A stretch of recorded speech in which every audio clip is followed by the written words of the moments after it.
करेले की चटनी बनाई बलम जी को मीठी लगी। करेले की चटनी बनाई बलम जी को मीठी लगे।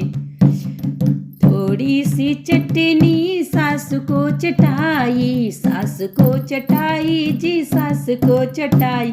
मोहल्ले में हल्ला मचाई करेले की चटनी बनी। मोहल्ले में हल्ला मचाई करेले की चटनी बनी।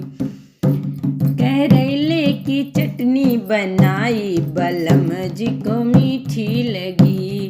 थोड़ी सी चटनी जेठानी को चटाई, थोड़ी सी चटनी जेठानी को चटाई।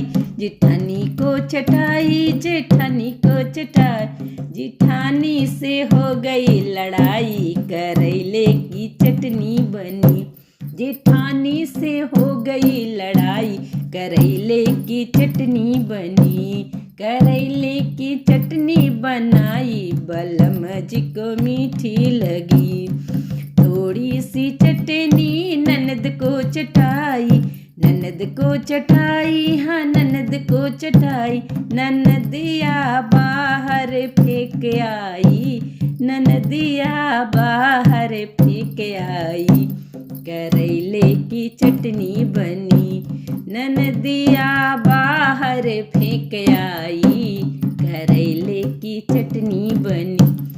करेले की चटनी बनाई बलम जी को मीठी लगी। करेले की चटनी बनाई बलम जी को मीठी लगी, हाँ मीठी लगी।